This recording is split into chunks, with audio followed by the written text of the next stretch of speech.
როგორც თქვით, სტარტაპის 70-იან წლებში გაჩნდა ეს ტერმინი და უწოდებდნენ ისეთ კომპანიას, რომელიც ახალ ტექნოლოგიებთან არის დაკავშირებული. დღეს უკვე შეიძლება კომპანიასაც არ ერქვას, უბრალოდ ადამიანთა გაერთიანებას. რამდენიმე ადამიანი გაერთიანდა, რაღაცა ტექნოლოგიებთან დაკავშირებული იდეა აქვთ და შეიძლება უწოდოთ მას სტარტაპი. და სად შეიძლება შეიქმნას სტარტაპი? ეს არის ავტოფარეხი, რომელშიც შეიქმნა Apple.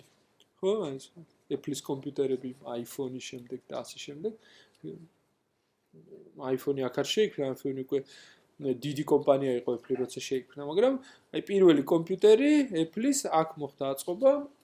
ეს არის Steve Jobs-ი, ან კომპანიის დამფუძნებელი, რომელსაც მეგობრებთან ერთად აწყობდა კომპიუტერებს, მას ჰქონდა ესეთი იდეა, რომ მოვა ისეთი დრო, როცა ყველა ადამიანს სახლში დაჭირდება კომპიუტერი. ეუბნებოდნენ, რომ არა, ეგ სისულელეა, კომპიუტერი არის რთული მოწყობილობა, ჩვეულებრივ ადამიანს არასდროს არაფერში არ დაჭირდება. ის ამბობდა, რომ ისეთი უნდა გავაკეთოთ კომპიუტერი, რომ მოხსახმარებლად იყოს ადვილი. რომ ჩვეულებრივ ადამიანს შეეძლოს. ეუბნებოდნენ, არა, იმიტომ რომ ეს არის სპეციალური მოწყობილობა, არის მეცნიერებისთვის და მეცნიერს არ ჭირდება ესეთი გამარტივება, ის თვითონ აუღებს, ასე ვთქვათ, ალღოს და რაღაცას გააკეთებს. და მამამისმა დაუთმო ავტოფარეხი. ავტოფარეხი არის ადგილი, სადაც მაღალტექნოლოგიური კომპანიები ჩვენ წარმოდგენით ვერ უნდა შეიქმნას, ხო? მაგრამ პირველი კომპიუტერი, პირველი პარტია კომპიუტერების სწორედ აქ ააწყეს და სწორედ აქ მოაკითხა ერთ-ერთმა პირველმა დამფინანსებელმა, რომელმაც, ვთქვათ, რაღაც უკვე 6000 წელს შემოსლა ფული და უკვე ამ ყველაფერს, ვთქვათ, სხვა რელსებზე გადაყვანა. შეგიძლიათ ნახოთ iMovie-ზე არის ორი ფილმი Steve Jobs-ზე. ორივე ძალიან საინტერესოა და თუ გაინტერესებთ Apple-ი, შეგიძლიათ ეს ორივე ფილმი ნახოთ. და ეს უკვე Steve Jobs-ი არის თავის კომპიუტერთან ერთად, რა თქმა უნდა, ავტოფარეხში ესეთ კომპიუტერებს ვერ აკეთებდნენ, აი ავტოფარეხში, მაიცა, აი ესეთები აწყეს.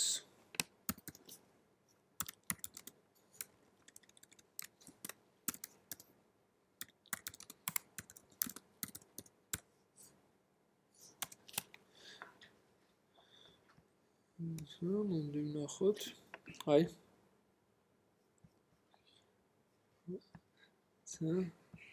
იქ უფრო კარგად ჩერდა, აი. აწერია Apple. ეხა ძალიან ძვირი ღირს ესეთი კომპიუტერი, ვიდრე ერთეულებია შემორჩენილი და მუზეუმები და კოლექციონერები ყიდულობენ. ხო, როგორც ხედავთ, ეკრანი არ ქონდა, იმიტომ რომ ტელევიზორს უერთდებოდა, იმიტომ რომ მონიტორები მაშინ არ არსებობდა და აი ესეთი კომპიუტერი იყო. პირველი, რომელიც აი ავტოფარეხში მეგობრებთან ერთად დააწყეს. ეს არის კიდე ერთი ცნობილი ავტოფარეხი, რომელშიც შეიქმნა კომპანია Amazon-ი. Amazon-ი, როგორც იცით, ყველა სოფლიოში ერთ-ერთი ყველაზე დიდი ონლაინ მაღაზია. და ეს თავიდან, აი ამ ადამიანის იდეა იყო ეს არის Jeff Bezos-ი, რომელსაც ჰქონდა ესეთი იდეა, რომ მოდი მე გავყიდი ნაბეჭ წიგნებს იმიდან, რა ქვია, ინტერნეტით. ეუბნებოდნენ, რომ არა, ადამიანმა რო იყიდოს წიგნი, უნდა მივიდეს მაღაზიაში, ხელში დაიჭიროს წიგნი, უნდა გადაფურცლოს, კონსულტანტს დაელაპარაკოს და არ იყიდიან ინტერნეტის წიგნებს. როგორც გაირკვა და როგორც ნახეთ, ადამიანები არა მარტო წიგნებს ყიდულობენ ინტერნეტით, არამედ კიდევ ბევრ რაღაც ნებისმიერ პროდუქტს, ხო? და მანაც თავისი სახლის ავტოფარეხი გამოიყენა თავიდან პირველ საწყობად, რომელშიც ამ რაღაცა წიგნებს რომელსაც ყიდდა, დასაწყობებული ქონდა. ეს არის კიდე ერთი ცნობილი ავტოფარეხი და სადაც ამაზე ძალიან ბევრს ხუმრობენ, რომ ავტოფარეხი მაღალ ტექნოლოგიურ კომპიუტერულ კომპანიებისთვის არის ძალიან მნიშვნელოვანი ადგილი.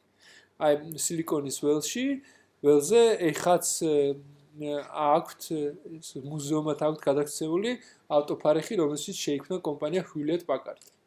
ანუ მეგობრებმა, ასე ვთქვათ, დაიწყეს პრინტერების კეთება და ეს ავტოფარეხი არსებობს. ანუ ამაში შეიქმნა Google-ი. აი ესენი არიან Google-ის დამფუძნებლები, Larry Page და Sergey Brin-ი. რომლებმაც აი ხედავთ რაღაც ავტოფარეხში სერვერები, ყუთები, რაღაც ტელეფონები, ეს რაღაცის მოწყობილობები უდგათ. ახლა მათ იდეა იყო, არსებობდა უკვე საძიებო სისტემები და მათ იდეა ჰქონდათ, რომ ახალი საძიებო სისტემა შეექმნათ, რომელიც უკეთესად განახორციელებდა ძიებას ვიდრე კონკურენტები. მართლაც მოიფიქრეს რაღაც ალგორითმი, რომელიც უკეთესად მუშაობდა, შეხვდნენ ესეთი საძიებო სისტემა იყო ლიკოსი, ამ ლიკოსის დამფუძნებელს და უთხრეს რომ აი რა არისო იციო ჩვენ რაღაც ალგორითმი გვაქვს რომელიც თქვენ ალგორითმზე უკეთესად მუშაობს და იმათმა უთხრეს რომ წავიდა ის რაღაც აჩვენა თავის თანამშრომლებს რომ აი რაღაცა ბავშვები არიან აი ესეთი იდეა აქვს და ამ იდეაში გთხოვენ $1 მილიონ სამწუხაროდ $1 მილიონ მოკიდით და იმათმა უთხრეს რომ არა ვიღაც ბავშვები არიან $1 მილიონ ის $1 მილიონ და ესეთი ინტერვიუა ძალიან საინტერესო რომელშიც ლიკოს ერთ-ერთი დამფუძნებელი ამბობს რომ ეს იყო ჩვენი ყველაზე დიდი ბიზნესის შეცდომა რომ პირდაპირ არ მივეცით ამ ბავშვებს $1 მილიონ იმიტომ რომ საბოლოო ჯამში ლიკოსი გაკოტრდა და Google კიდე შეიქმნა როგორც უდიდესი კომპანია ეს ბიჭები მაშინ მაგისტრატურაზე სწავლობდნენ ჯერ არც უნივერსიტეტის არ ჰქონდათ დამთავრებული როცა ეს იდეა გაუჩნდათ ეს იყო მათი სამაგისტრო პროექტი და შემდეგ ლექტორმა გააცნო ერთ-ერთი ბიზნესმენი დამფუძნებელი angel ინვესტორი და ამაზე ვიგაპარაკეთ ვინ არიან ეს angel-ები და ვინ არიან ეს angel ინვესტორები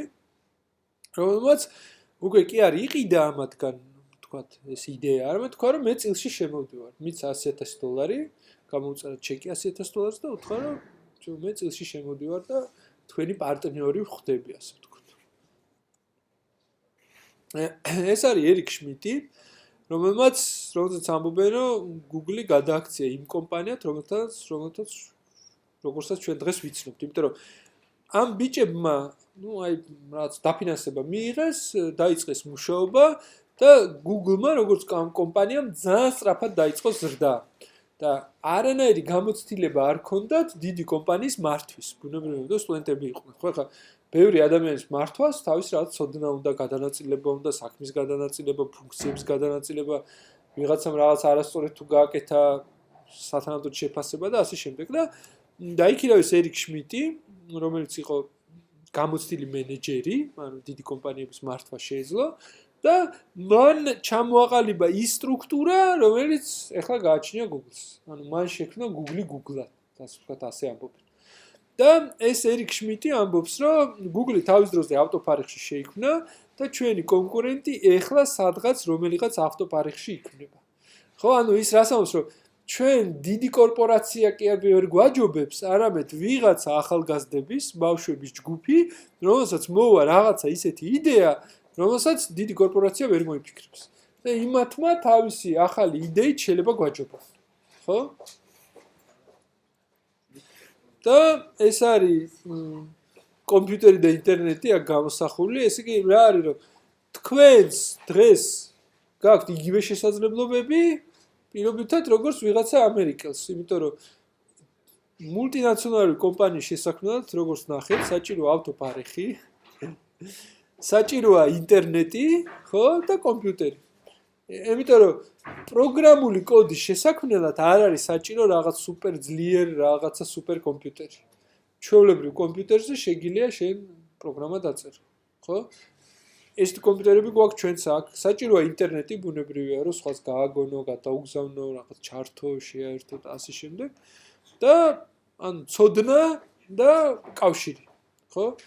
ამიტომ ეს შესაძლებლობები, ხო, დღეს ჩვენთანაც არის. ნუ დანარჩენი რაღაცა მოთმინება გინდა, დრო გინდა, რომ დრო დავთმო, ისწავლო და რაღაცა რეალიზება გავუკეთო.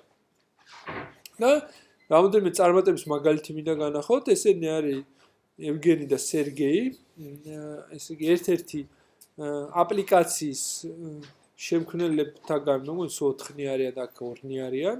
აი ეს არის ესეთი აპლიკაცია MSQRD, მასკარადი, არ ვიცი თუ იცით, ანუ ვიდეოს უღებ სახეზე ადამიანს და მე სახეს უცვლი ან რაღაც თვალებზე რაღაცებს, თვალებს უდიდებ ან რაღაცა ქუდს ახურავ და ასე შემდეგ ვიდეოს.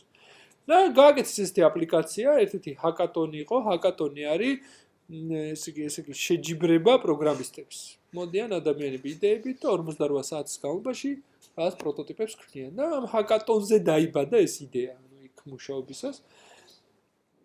ამის გაკეთების ერთი 4 წელი მუშაობდნენ, ანუ ქონდათ ეს აპლიკაცია, ამვითარებდნენ და რაღაც მომენტში ძალიან პოპულარული გახდა და წამოვიდა თოფებში. ანუ რო შედიოდი iPhone-ის მარკეტზე, პირველს გთავაზობდა, რომ აი ყველა ამას იწერს, მოდი შენც გადაიწერე. ხო, ეს აკეთებს როგორ, რას პოპულარულია, იმას გთავაზობ შენც. და ერთი ჩემი მეგობარი, რომელიც არის ამათი ნაცნობი, წერდა, რომ როგორ უცნაურ დროში ვცხოვრობთო, რომ შეგიძლია ნახო შენ თვალწინ როგორ ხდება შენი მეგობარი მილიონერი. იმიტომ რომ ამ სტარტაპებთან დაკავშირებით არის ესეთი მარტივი კანონი, რომ თუ რაღაც აპლიკაციას ყავს ბევრი მომხმარებელი, არის აუცილებელი რომ ის რაღაცა ფულს წერდეს, ან რაღაც მოგებას იძლეოდეს. თუ რაღაც აპლიკაციას ყავს ბევრი მომხმარებელი, ყოველთვის გამოჩნდება ვიღაცა, ვინც ამას იყიდის. მიუხედავად იმისა, რომ ამ აპლიკაციას არანაირი მოგება არ მოაქვს და სავარაუდოდ უფასო იქნება ისე, Facebook-მა იყიდა ეს აპლიკაცია $100 მილიონ. და ეს ადამიანები ძალიან სწრაფად, ასე ვთქვათ, გახდნენ მილიონერი. ესეთი მაგალითები ბევრია, მაგალითად Instagram-ი რო არის, ხო? პროგრამა. ალბათ გამოგიყენებიათ, ხო, სროთმშრომლებ. Instagram-ის ერთ-ერთი დამფუძნებელი მუშაობდა Google-ში და Google-ში ჰქონდათ ესეთი პროგრამა შიდა, რომ წაეხალისებინათ თანამშრომლები. ანუ თუ ხედავდნენ, რომ ვიღაცა კარგად მუშაობს, იმას აწინაურებდნენ და ამისთვის ჰქონდათ რაღაც კრიტერიუმები ჩამოწერილი. ერთ-ერთი კრიტერიუმები დაწინაურების იყო ესეთი, რომ მაგისტრატურა უნდა ქონდათ დამთავრებული. ამბიც არ ქონდა მაგისტრატურა დამთავრებული და ერთ-ერთმა ამ კრება ჰქონდათ, რომელზეც იხილავდნენ, ვინ დავაწინაურებ და ერთ-ერთმა თქვა, რომ თანამშრომლებმა, რომ აი არა აქვს ამას მაგისტრატურა დამთავრებული, მაგრამ მოდი წავახალისოთო რა, კარგად მუშაობსო. და მათ უთხრეს, რომ რა არის ეს პირობა რომ მოხსნათო, მაშინ იმდენად ბევრი ადამიანი გვეყოლება ასახალისებელი, ან ბევრის გარჩევა მოგვიწევსო, მაგას თავს ვერ მოვაბავთო და დაანებს თავი. ნუ ის იყო Google-ში, არ დააწინაურეს, წავიდა Google-დან და ერთ მეგობართან ერთად შექმნა Instagram. Instagram-ი ახალი იდეა არ იყო, ესეთი პროგრამები არსებობდა, მაგრამ გახდა ძალიან პოპულარული. და Facebook-მა იყიდა $1 მილიარდ. ხო? ანუ ესეთი რამე ეკონომიკაში, ხო, სხვა დარგში, ტექნოლოგიებისგან განსხვავებულ დარგში შეუძლებელია, რომ არაფერი არ კონდეს, რაღაც კეთება დაიწყო და ერთ წელიწადში ის რაღაცა შეფასდეს $1 მილიარდ. ანუ არ სხვა სფერო არ წარმომიდგენია, სადაც ეგეთი რამე შეგიძლია გააკეთო. აი, თქვა დღეს ვისაც უნდა ბიზნესში წარმატების მიღწევა, მე მგონი აქეთ მხარეს უნდა წავიდეს ტექნოლოგიების ვიდრე ბიზნესის, იმიტომ რომ რაღაცა ისეთი გააკეთო, რომ საქართველოსდან გაიტანო, სხვას დაანახო, რა წარმოუდგენელი უზარმაზარი რესურსები გჭირდება, რომ რაღაცნაირად ამ სიმაღლეზე ახვიდე. და ეს არის წიგნი სტარტაპ ნაცია, ებრაული სტარტაპების შესახებ და ერთ-ერთი ლიდერი ამ სტარტაპებში არის ისრაელი, იმიტომ რომ უამრავი სტარტაპი იქნება, აი აქ არის ერთი კვირის განმავლობაში რა ფული დატრიალდა ებრაულ სტარტაპებში. აი ეს 140 სულ დაფინანსდა სტარტაპები $910 მილიონ. ამ $910 მილიონიდან 140 მილიონი ჩაიდო დამწყებ სტარტაპებში და 770 მილიონი გადაიხადეს სხვადასხვა კომპანიებმა, რომელიც შეიძინეს სტარტაპი. ანუ Amazon-მა შეიძინა ეს კომპანია. ანუ Harman-ი შეიძინა Redband-მა. Dropbox-მა შეიძინა Cloudon-ი, Microsoft Equinio შეიძინა Microsoft-მა, ხო? ანუ როგორი რაღაცა ხდება, რომ სტარტაპები ხო ორი ტიპის დაფინანსება ხდება, ანუ როცა შენ რაღაცა იდეა გაქვს, მიდიხარ და ეუბნები რომ აი ამის გაკეთება მინდა და რაღაცა ფული მჭირდება, აჩვენებ რომ შენ ამის გაკეთება შეგიძლია გაფინანსებენ, ან როცა უკვე აი დასრულებული პროდუქტი გაქვს, როგორც Instagram-ის შემთხვევაში მოხდა, ანუ ყველაფერი მუშაობს, არის Facebook-ს მოეწონა იყიდა. იმიტომ რომ დიდი კომპანიები ხდებიან რომ საინტერესო იდეა შეიძლება მათ გარეთ მოხდეს, მიუხედავად იმისა, რომ მათ თანამშრომლები ყავს, ხელფას უხდიან და ეუბნებიან, რომ მოდი რამე ახალი მოვიფიქროთ, მოდი რაღაცა მაგარი გავაკეთოთ, შეიძლება ვიღაც ახალგაზრდების ჯგუფმა ავტოფარეხში რაღაც უფრო საინტერესო შექმნას. და ამიტომ მოდი პირდაპირ შევიძინოთ ეს. ხო? და გავხადოთ ის ადამიანები ჩვენი პარტნიორები და მე ჩვენ ერთად, ასე ვთქვათ, განვავითაროთ. და ამიტომ უზარმაზარ ფულს დიდი კომპანიები ხარჯავენ მზა პროდუქტების, სტარტაპების მიერ შექმნილი პროდუქტების შეძენაში. და მინდა სტარტაპებთან დაკავშირებულ ტერმინებზე ვისაუბრო, ნუ ერთ-ერთი ტერმინია უნიკორნი, ანუ ეს არის მარტოქაცხენი. და ესეთ უნიკორნებს ეძახიან ისეთ სტარტაპებს, რომელიც შეფასებულია $1 მილიარდ მეტად. ანუ ჯერ სტარტაპია, დაწყებით ფაზაშია, ახალი დაწყებული აქვს მუშაობა როგორც Instagram-ს, მაგრამ ვიღაცა ამბობს, რომ მე ამაში მზად ვარ 1 მილიარდი გადავიხადო, ხო? ესეთი შემთხვევები, საკმაოდ ბევრი არის. ხო, სტარტაპის ცხოვრების ციკლი ეს ცოტა ესეთი რთული თემა არის. პირველი ეტაპი, აქ ვართ, გაგვიჩნდა იდეა, ვიწყებთ კეთებას და პირველი არის ამას ქვია სიკვდილის ხეობა. ხო, როცა არანაირი მოგება არ აქვს სტარტაპს და ყველაზე მეტი სტარტაპი აი აქ სიკვდილის ხეობაში კვდება. იმიტომ რომ ვერ გადის ამ სტადიას და ეს არის ესე ძალიან მნიშვნელოვანი მომენტი break-even-ი, როცა სტარტაპს უკვე რაღაც მოგება შემოაქვს.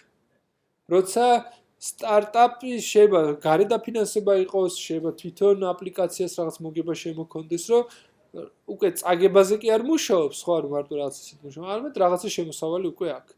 და აი სიკვდილის ხეობა რო გაიარო, შეიძლება დაგეხმაროს საწყის ეტაპზე ანგელოზები, აი მაგას angel investor ამაზე ვიტყვი და მეგობრები, ნათესავები და სულელები ესეთ ტერმინი არის, იმიტომ რომ ძალიან სარისკოა ესეთ დროს დაფინანსება, იმიტომ რომ ძალიან ბევრი სტარტაპი, თქვათ, ვერ გადის ამ სიკვდილის ხეობას. მერე უკვე საწყის ეტაპზე შენ შეიძლება შეიძლება ესეთ venture capital-ი არის, ესეთ ფონდებია, რომელსაც იმათმა უკვე მოგცენ დაფინანსება, რომელიც რამოდენიმე წელიწად შეიძლება გეყოს და შემდეგ ბოლო ეტაპი არის exit-ი, როცა უკვე ყიდულობს ამ შენ სტარტაპს რომელიმე დიდი კორპორაცია.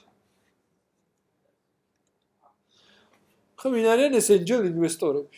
ეს ტერმინი angel ინვესტორი წამოვიდა თეატრალური სფეროდან და angel-ებს ეძახდნენ იმ ინვესტორებს, რომელიც Broadway-ზე აფინანსებდნენ თეატრალურ დასებს. ხო, თეატრალურ დასის დაფინანსება, ხო როგორია, ხა სპექტაკლი რა მოგება უნდა ნახო. და ზითად ინტერესი იყო ამათი სახელი, რომ აი რაღაცა ამან რა მაგარ სპექტაკლს დააფინანსა, ამას ქვემოქმედება. და angel ინვესტორი არის, ვინც საწყის ეტაპზე აფინანსებს სტარტაპს, ძალიან ძნელია საწყის ეტაპზე დააფინანსო, იმიტომ რომ არაფერი არც გამოცდილება აქვს ამათ, არც რამე პროდუქტი აქვს შექმნილი ჯერ და ასე შემდეგ, არც რაღაცა კაპიტალი აქვს და ამიტომ ძალიან დიდია რისკი და angel investors აქვს სამი ტიპის ინტერესი. პირველი ეს არის სახელი, რომ ვიღაცამ თქვას, რომ ეს პირველი იყო Facebook-ი რომ დააფინანსა, ნახე რა მაგარია. ეს შეიძლება იყოს მოგება, რომ საწყის ეტაპზე რა ფულს არ უნდა ჩადო, მერე 10 მაგათ 100 მაგათ გიბრუნდება და მესამე უბრალოდ აქ ადამიანს თავისუფალი დრო, აქ ფული და აინტერესებს რამე საინტერესო პროექტს მოკიდოს ხელი. ბიზნეს ინკუბატორი ძირითადად ბიზნეს ინკუბატორებს სახელმწიფო ხსნის ხოლმე, ეს არის ადგილი, სადაც მიდიხარ და ეუბნები, რომ აი რაღაცა იდეა მაქვს, მაგრამ დასამუშავებელია, ხა ეს ვერ იმუშავებს და ინკუბაციის პერიოდი გრძელდება დაახლოებით 1 წელი. და 1 წლის განმავლობაში ბიზნეს ინკუბატორი გეხმარება, იქ მენტორები არიან, დამხმარები არიან, გეხმარებიან, რომ რაღაცნაირად შესაქმნე, რა ქვია, ჩამოყალიბდე და უკვე საბოლოო ფორმა მიცე შენ ბიზნესს. ბიზნეს აქსელერატორი, სტარტაპ აქსელერატორი, ეს უკვე უფრო მოკლე პროგრამებია ხოლმე, არის ერთთვიანებით, საშუალოდ არის სამთვიანი, როცა შენ ვიდიხარ აქსელერატორში, აი რაღაცას ჯეულაბებით, რაღაცა სიფსია, სადაც გეხმარებიან ტექნიკით, რჩევებით, ოღონდ უნდა დაუმტკიცო, რომ შენ მოგწონს. ახლა საქართველოში ეგრე არ ხდება, მაგრამ უცხოეთში ეძახიან პიცამანის, ანუ ხელფასი რამდენიც გაქვთ, იმდენ ფულს გაძლევენ. გეუბნებიან, რომ წამოდი სამსახურიდან, ყველაფერს დაანებე თავი, მე მომწონს შენ იდეა, 3 თვის განმავლობაში მოდი შევქნათ პროტოტიპი და მერე უკვე ამ პროტოტიპს მივაწოდებთ venture capital-ს და venture capital-ი უკვე რაღაც სერიოზულ დაფინანსებას გაიღებს. რა ინტერესია ამ სტარტაპ აქსელერატორს? სტარტაპ აქსელერატორი ამაში იღებს რაღაც პროცენტს. ეს შეიძლება იყოს 3%, შეიძლება 10%, ზოგან არის 30%. იმიტომ რომ ის ამბობს, რომ მე მომწონს შენი იდეა და მე ვიცი, ვინ შეიძლება დააფინანსოს და მე ამ ადამიანებს გაგაცნობ, ოღონდ შენ უბრალოდ რაღაც დონემდე მიიყვანე სტარტაპი.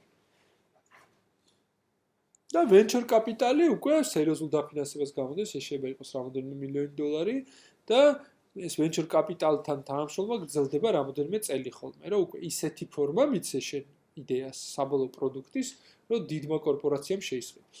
და ნუ ბუნებრივია ამათაც მერე იქიდან აქვთ წილი. და ეხლა მინდა განახოთ რამოდენიმე სტარტაპ იდეა.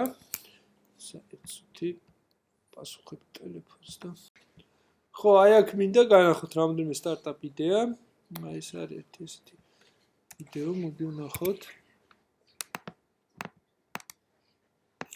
და ეს არის ესეთი ვებგვერდი Indiegogo, სადაც შენ შეგიძლია განათავსო შენი პროდუქტი, რომელიც ჯერ არ არსებობს. თქვა რომ აი მე მჭირდება, ამათ ჭირდებოდა სადაც $500,000, თუ არ მე ნაკლები რაღაც 100,000 რაღაცა თანხა და თქვენს რომ აი თუ ამდენი თანხა მომიგროვდება, ვინც დაუკვეთავთ ამ პროდუქტს, იმას მე გამოგიგზავნით, თქვა თითო პროდუქტი ღირს, არ ვიცი, $25, აი სანტიმეტრი, ახლა განახებთ რა არის, შეგიძლიათ იყიდოთ მანამდე სანამ გამოვა არ არსებობს ჯერ და თუ მომიგროვდა იმდენი თანხა რომ მეყოს ამის საწარმოებლად, მაშინ მე ყველას ვისაც ნაყიდი გაქვთ გამოგიგზავნით. თუ არა, მაშინ უკან დაგიბრუნდებათ ფული.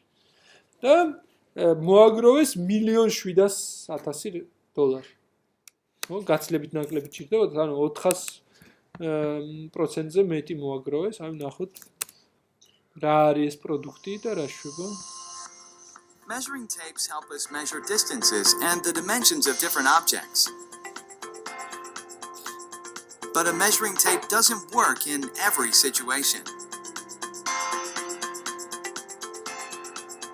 Why isn't there a single tool that lets us measure everything? Now, there is. Introducing Bagel, the smart tape measure. Bagel lets you measure just about anything, at home and at work. Bagel has 3 different modes: string mode, wheel mode, and remote mode. ანუ ეს არის სანტიმეტრი, რომელსაც აქვს 3 ფუნქცია, ანუ ესე ჩვეულებრივ გასაშლელად იმუშავა, ან გაგორებით ზომავს და მესამე მინათებით ზომავს. String mode is great for measuring straight lines, curves, and around corners. არც აწერია. Wheel mode lets you measure irregular or odd-shaped objects. აი ბორბალით And it also გაზომვა makes taking measurements with one hand much easier. Remote mode lets you measure objects that are far away and out of your reach. After you're done measuring, you'll need a way to record your measurements. ესე კაი გავზომეთ. Using pen and paper can be a real hassle. With Bagel, you can quickly and easily save your measurements with voice descriptions. Just take your measurement, push the save button, and then tag a voice memo to it. When you're done, Bagel will send your measurements to Bagel's mobile app via Bluetooth. This mobile application lets you review your saved measurements and share them with your friends. Bagel is precise. It uses our patented technology to make sure you always get an accurate measurement. Also, Bagel has an easy-to-read digital display that's viewable in most lighting conditions. In the past few years, all sorts of measuring devices have become smarter and made our lives easier. Smart scales, smart thermometers, and even smart watches. But when it comes to measuring size, we still use a tape measure which is more than a century. Why don't we innovate the way we და საზომი ხელსაწყოები კიდე ისევ ძველიაო და აი ესეთი იდეისთვის მოაგროვეს უკვე 1,700,000 რაღაცა 1000, როცა მე სკრინი გადავიღე, ხალ ალბათ უფრო მეტია. ეს არის ესეთი მოწყობილობა, რომელიც მაგრდება სკეიტბორდზე და ვინც ის მოიგონა, ის ამბობს, რომ მე სკეიტბორდით ძალიან მიყვარსო და სულ გვაქვს ესეთი პრობლემაო, რომ ხო რაღაცა მშვენიერ ტრუკებს აკეთებენ, ხო ხტებიან, ტრიალდებიან და მე ვიღაც ამს მე უფრო დავტრიალდი, მე უფრო მაღლა ავხდი, მე უფრო სწრაფად გავიარე და ეს უბრალოდ ზომავს სკეიტბორდზე დამაგრებული ეს მოწყობილობა და მე მობილურში უყურებ და იქ უკვე ჩანს რომ ვინ უფრო მაღლა ახტა, ვინ უფრო რაღაცა გააკეთა, ანუ ერთმანეთს რომ ეჯიბრებითო ეს საშუალო ეს მოწყობილობა მოგცემს რომ გავზომოთ ერთმანეთის რეზულტატი. ეს არის ცოტა გავსი მასკარაც. War is upon you. As we speak, a massive airship armada is preparing to strike your peaceful forest. But fear not, for you are in luck. I am a highly trained hero. Hey. Tiff, not now. Come on. Aw, sorry, babe. Did I interrupt your hero speech again? Preparing to save the world, or just recording your vlog? With FaceRig, everything is so much better. FaceRig is a program that lets you become any character you want in your online interactions, be they chatting, blogging, or whatever. All you need is a computer and a webcam. Yes, it's as simple as that. Do you know what they call a quarter pounder with cheese in France? FaceRig maps your facial features using your webcam, giving you complete control over your 3D avatar. Okay, guys, okay, I'm gonna do it. Wait. La la la. Duke, I am your father. Choose from a wide range of characters and backgrounds, or if you're feeling creative, you can design your own. You can become a samurai kitten, a hot alien cyborg, an enchanted elf, or even embody a number of game avatars, like the ones from Team Fortress. You can also customize your avatar any way you like. This includes colors, facial features, and a wide range of cool props. And to top it all off, all of our characters are painstakingly developed to have incredible lip sync. Oh yeah, I totally know the way to Grandma's house. აი ეს მაგალითად ეს კიდე ერთი ვებგვერდია Kickstarter-ი, რომელზეც აი ჭირდებოდა $50,000, მოაგროვეს 66 იმ მომენტში, როცა მე ნახე. ვიდეო. Spray Printer is a smart spray paint technology that lets you spray paint images from your phone. It knows where to release the paint, so it's perfect for creatives at any level. ან მობილური აპლიკაცია, უზეთ კიდევ, სამააფეთიე, ადებს ზევიდან ნახат, მე სპრეის ან შესასრულებას ამაგრე რაღაც მოწყობილობაში და უბრალოდ ესე ხელს ატარებს. იმან იცის, როდის ჩართოს, საღებავი, როდის არა. What you want, when you want, where you want. Whether it's a decoration for your home, a personalized gift, shirt, accessory, or even a message for the whole world to see.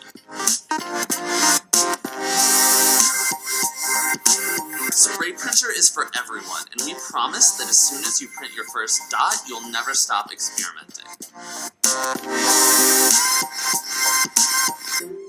The mastermind behind Spray Printer is Mikhail. He is a professional inventor, and Spray Printer is his greatest achievement thus far. Spray Printer came about when Mikhail's daughter wanted a unicorn drawn on her wall. Mikhail didn't know how to draw one, so he came up with a creative solution instead. Since then, we've built many prototypes and conquered multiple challenges. Armed with only an idea, we had a successful Indiegogo campaign that let us create our first spray printers. All the backers from 42 countries have now received their models and are out there spray printing. We have now